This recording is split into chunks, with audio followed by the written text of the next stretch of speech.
You did it again? Look, I'm not judging you because honestly, so did I. And so does everyone who's ever opened a laptop with big plans and closed it 3 hours later having reorganized a folder structure instead.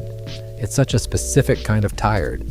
You're busy all day, every day, and you still go to bed with that sour little voice going, okay, but what did you actually do? Here's the thing nobody says out loud. That's not an accident. Your brain built that busy work on purpose. Small tasks are safe. You already know how to win them. The real move you keep circling doesn't come with that guarantee. So your brain quietly swaps one for the other and calls it a productive day. And I get why.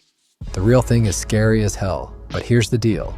You can keep being excellent at stuff that doesn't matter, or you can be shaky and new at the one thing that does. Pick one, because you can't keep doing both and calling it progress. There's a lie the whole culture sells you, and it sounds nice, which is exactly why it works. Balance, self-care, just let it flow. Comfort dressed up as wisdom. Rest matters, sure, but somewhere along the way, resting turned into a permanent address. People aren't recharging there, they're camping there. Two kinds of people walk out of that camp. The ones who eventually go find their main quest, and the ones who keep leveling up side quests until the credits roll in a life they never actually played. Watch the second group close enough and you'll see the pattern everywhere. The friend who's been about to launch for 3 years. The guy who reads every productivity book and finishes 0 of the projects in them. It spreads too. Hang around people who treat busy work like a personality and it rubs off on you like a stain you don't notice until it's everywhere. This isn't a flaw you're born with, it's a habit, and habits are contagious. The scary part isn't that it happens to other people, it's how easily it could be happening to you right now, disguised as a full calendar. You sit there, the glowing screen reflecting off your tired eyes, scrolling through fragmented lives, wondering where your own went. We've built these beautiful, perfectly optimized digital cages where we can pretend we are sprinting, but we are really just running on a treadmill. Every email sent, every notification cleared gives a tiny, hollow hit of dopamine. But when the screen goes dark, the quiet rushes back in, and in that quiet, staring at the ceiling, you know you're hiding.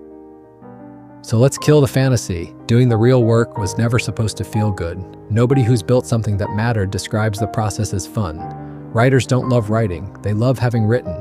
The person changing careers at 40 isn't skipping to the interview. The one finally ending a bad chapter of their life isn't doing it with a smile. The main quest was never about joy, it's a debt you owe your own life. And debts don't care how you feel about paying them.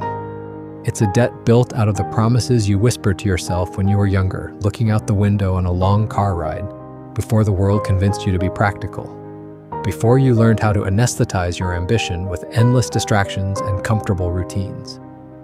You owe it to that younger version of yourself to at least try, to stumble out loud instead of fading quietly into the background. This isn't a new idea. Stoic writers like Marcus Aurelius built an entire philosophy around one blunt fact. The obstacle in your way is the work, not a detour from it. The writer Stephen Pressfield spent a career arguing something similar.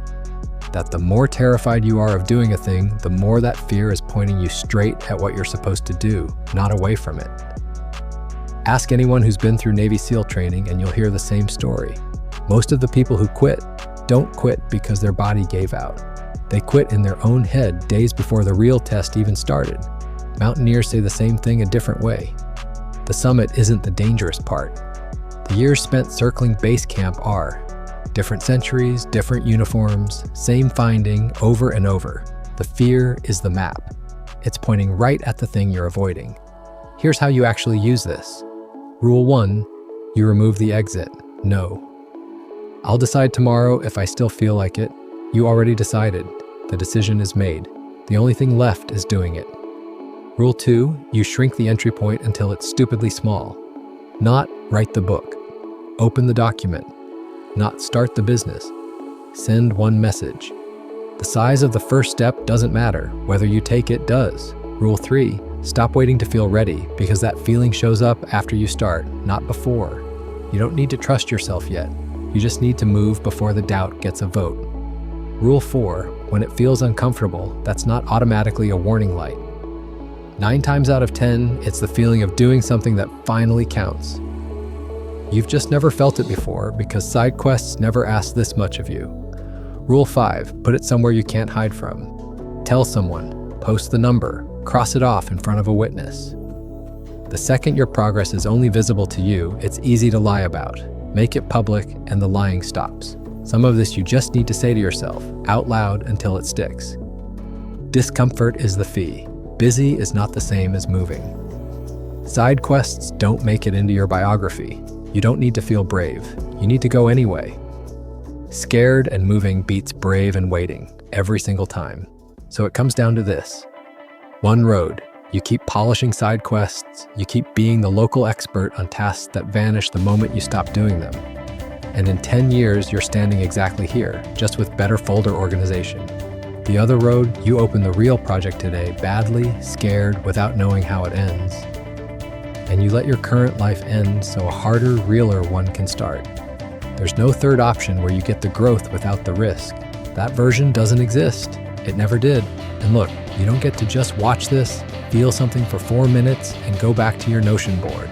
That's the same move, wearing a new outfit. So here's what you actually do in the next hour. Not tomorrow, the next hour. Open the file you've been avoiding. Send the message you've been drafting in your head for a month. Cancel the plan that's really just an excuse to stay comfortable. One move, small, real, and yours. There's no finish line on this, by the way. No point where the fear stops showing up and you graduate into someone who never hides again. That's not how it works, and anyone telling you otherwise is selling something. But there is a start line, and it's not Monday. It's not after this project wraps. It's not when I feel ready. It's now. Go.